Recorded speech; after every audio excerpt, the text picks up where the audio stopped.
Olá, meus queridos. Quando chega início de dezembro, a gente sempre faz. Já virou de praxe aqui da Beto School a gente fazer um vídeo sobre o John, sobre a morte do John. E hoje eu vou apresentar a vocês personagens daquela noite de 8 de dezembro de 1980. E eu vou contar para vocês como tudo aconteceu. Meu nome é João Moura, isso aqui é Beto School. Vamos lá.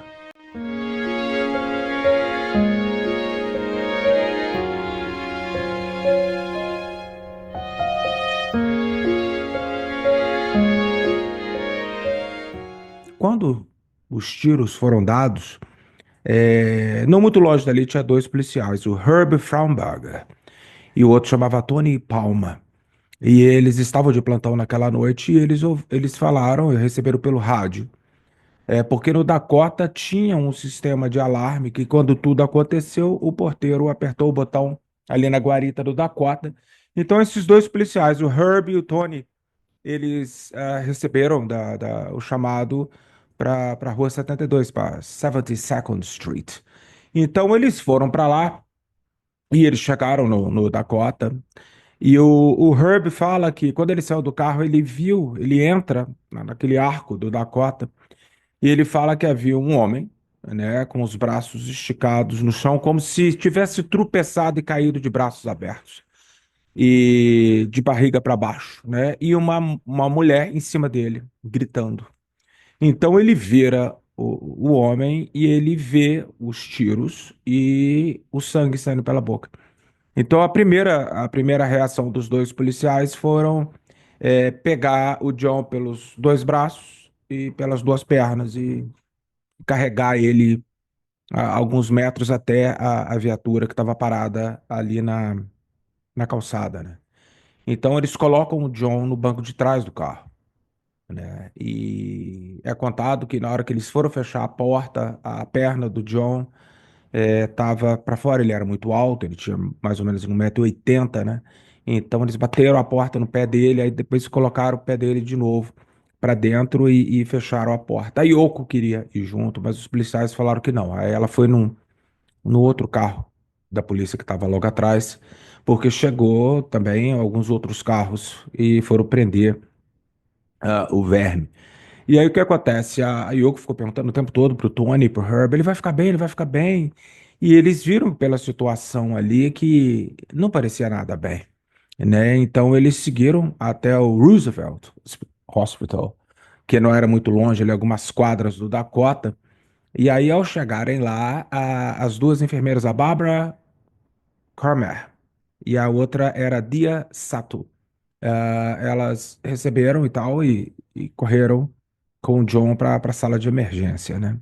No meio disso tudo, havia um cara chamado Alan Wise, que era um jornalista, e ele estava andando de bicicleta em Nova York, então ele foi atropelado por um carro e ele quebrou a perna, ele quebrou o pé, desculpa, ele quebrou o pé. Então ele estava no mesmo corredor ali, e eles colocaram ele numa maca, e quando eles iam começar a tratar dele, do Alan, ele chegou o John, e aí eles, né, um baleado com a perna quebrada, eles foram no baleado, né? Então o médico era o David Halloran, e eles colocam o John na emergência. Então quando eles viram que os tiros, eu posso estar enganado, dos quatro tiros no peito, três vazaram atrás. Então, quando ele viu aquilo ali, a primeira reação foi rasgar a camisa. O John estava usando aquela jaqueta de couro. Você já deve ter visto em várias fotos dele aí, com aqui um pouco peludo que assim. E eles rasgam a jaqueta, rasgam tudo e tal. Quando eles abrem, a primeira coisa que eles decidem fazer é abrir o peito dele, né? Então eles abrem a caixa torácica do John, porque logo quando abre já estava só sangue aqui no peito, né? Então quando eles abrem, o médico, o Dr. David Halloran, ele vê que o coração estava parado e não estava mais bombeando sangue e tal. E aí ele segura o coração e começa a bombear o coração para ver se recupera. Mas logo eles reparam, tipo assim, pô, muito difícil essa situação. E foi aí que o Dr. Halloran Ele vira para as enfermeiras, a Bárbara e a Dia, e eles falam, ele parece com o John Lennon. É interessante, meus queridos, nesse momento, porque quando os policiais, o Herb e o Tony, eles ligam para o hospital, eles falam, homem, branco, aparentemente saudável, baleado. Ele já sabia, eles já sabiam que era o John Lennon, claro, por causa da Dakota e a Yoko, eles reconheceram e tal. E eles decidiram fazer o seguinte, não falar para o hospital que eles estavam levando o John Lennon, senão seria uma comoção absurda e tal, né? E esse Dr. David Halloran fala, era meu ídolo que estava ali, né? Era um cara, talvez ele fosse um das maiores celebridades do mundo naquele momento, e eu estava segurando o coração dele e bombeando, né? Ah, Nisso, o Alan, o jornalista que estava na maca, ele ouviu uma das enfermeiras falarem uma para outra, mas, não, quem diria, né, cara? John Lennon, né? E aí ele falou, engraçado, eu acho que eu ouvi John Lennon. Então ele levanta, porque aí é aquele instinto de jornalista, né? Ele levanta e vai no corredor ali, pulando com uma perna só, para poder saber o que estava acontecendo ali, né? Então aí ele fala assim, era o John Lennon, aí todo mundo, não, não, não fala nada, ele leva esse cara lá para dentro de novo e tal. Só que aí as seguranças do hospital colocaram ele de volta no quarto dele, ó, fica quieto aqui e tal. E ele viu no fundo do corredor uma mulher asiática chorando. E ele começou a ligar os pontos. Então ele vira pro enfermeiro e fala assim: eu preciso usar o telefone. E aí ele corre, o cara fala: tudo bem, pode usar o telefone. Então ele vai até, ele consegue pegar o telefone. Ele fala: eu tenho que ligar pro meu chefe e tal. Então ele liga pra central lá do jornal que ele trabalhava. E ele fala com o editor-chefe. Ele fala assim: olha, eu tô no hospital, tô com a perna quebrada e tal. Eu ouvi John Lennon baleado. Eu acho que o John Lennon foi baleado. E aí o editor dele falou assim, olha, a gente tem um rádio aqui da polícia, né? Porque os jornalistas, né, eles acompanhavam e tal. Era um período, uma época completamente diferente da nossa, né? Com informação. Então ele falou assim, ó, eu escutei aqui no rádio, a ambulância foi mandada, carro de polícia foi mandado para 72nd Street. E é onde que fica o Dakota. Ele falou assim, não, então fechou. Aí é a última peça que eu precisava. Então é isso, ele, porque na 7th Street, ali na esquina ali, é o Dakota. Então, Mulher Oriental, eu escutei John Lennon aqui, eu acho que o John Lennon foi baleado. E já começa a ver as notícias e tal. Então, enfim, ele vê essa comoção toda e aí o médico fala para as duas enfermeiras, para a Bárbara e para a Dea, e fala assim, olha, eu sei que é o John Lennon, mas não há nada mais que a gente possa fazer, né?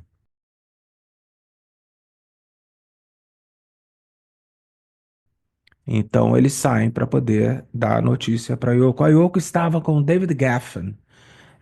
O David Geffen, ele fizeram um acordo com o John, porque quando o John e Yoko queriam lançar o Double Fantasy, o John não tinha mais contrato com EMI, Parlophone, nada disso, Apple. Então ele procurou uma equipe, uma gravadora, um selo diferente que tivesse na minha cabeça e tal, e ele encontra no David Geffen, da Geffen Records, para você que tem o Double Fantasy, já deve ter visto aí, é, uma, uma- um cara legal, uma empresa legal para lançar o Double Fantasy. Então o David Geffen estava lá com a Yoko Ono. Jack Douglas, que vocês devem ter visto ele no documentário 1964, ele contando aquela história de quando ele foi a Liverpool, ele com um amigo dele lá, ele foi preso, aquela coisa toda. Ele tenta chegar, porque ele é avisado com o John horas antes, né?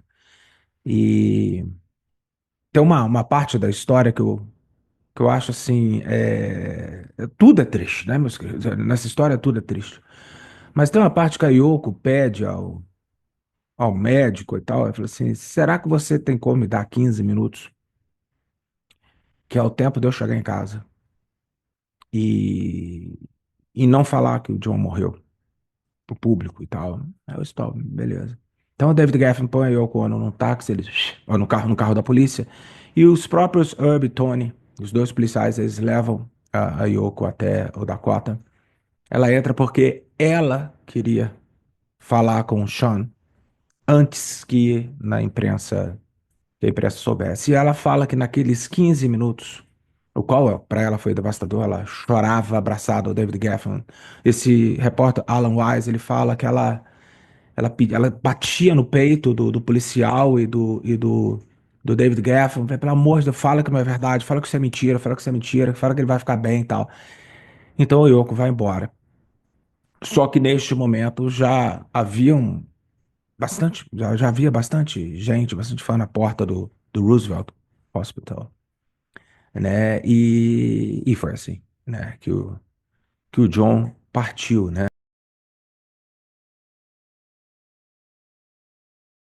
E me dá uma pena, porque quando a gente assiste agora esse documentário 1964, que talvez vocês podem até ter achado que no meu vídeo passado eu fui muito seco em relação a ele, é porque eu esperava uma outra coisa, veio outra, talvez a expectativa eu criei sozinho, né? Porque quando falaram Peter Jackson, Giles Martin, vai usar isso, vai usar aquilo para melhorar o som e tal, eu esperava ver mais performances dos Beatles e acabou sendo um documentário com um montão de gente falando.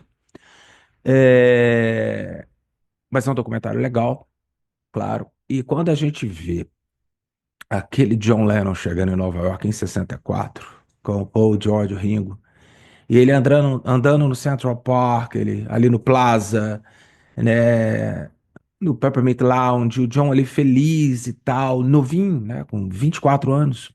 24 não, 23, né, porque ele faria 24 só em outubro, então 23 anos e tal. Dá uma vontade de falar com ele, tipo assim, passa por aí, mas vai embora, né? É triste saber que aquele rapaz ali, 16 anos depois, ele seria assassinado ali naquela mesma cidade ali, não muito longe ali do Plaza, não muito longe ali do Central Park, né? E eu sempre vejo, quando eu vejo John em 1964, Shea Stadium em 65, ou Ed Sullivan em 64, eu sempre penso nisso. Eu acho que a maioria dos Beatlemaníacos pensam nisso, porque é um pouco difícil, amigos. É, a gente que vive Beatles, que escuta as músicas e tal, pá. Esse dia de 8 de dezembro, ele é um dia. Ele é uma parte da história dos Beatles que a gente nem pensa muito a respeito. Eu não fico olhando pro John aqui atrás, na foto, e fico falando, você morreu 8 de dezembro, né? Você foi assassinado, um maluco foi te matou. Eu não penso muito nisso. Eu vejo o Sgt. Pepper daqui de cima, os Beatles no Ed Sullivan, no Shea Stadium. Então, só que às vezes a gente lembra que esse cara de óculos, o amigo do Paul, parceiro do Paul, o amigo do George, do Ringo, ele foi morto de uma forma tão brutal, porque Elvis morreu na casa dele ali, com problema cardíaco e tal, Michael Jackson, né, outras pessoas, Freddie Mercury com AIDS porque a gente teve esses grandes artistas, uns morreram de overdose, outros morreram de acidente, outros ficaram velhinhos, como Jerry Lee Lewis ou Little Richard, né? Mas o John não, né? O John, ele é meio um ponto fora da curva você ser assassinado, né? Porque ao longo desses últimos anos, nós temos aí 44 anos que ele se foi, e daqui a pouco é meio século que o John se foi, e a gente tem estátuas do John em tudo quanto é lugar do planeta, né? Onde que você vai tem o John, e eu acho que isso representa, apesar do John sempre rir pra caramba de estátua, porque ele nunca gostou muito disso, mas ele talvez seja um dos poucos músicos no mundo onde que ele é representado em diversas culturas, em países com políticas diferentes, com visões diferentes do mundo e tal, mas o John tá sempre lá, ele tá em Almeria, na Espanha, ele tá em Cuba, né? Ele está em Liverpool em diversas formas, né?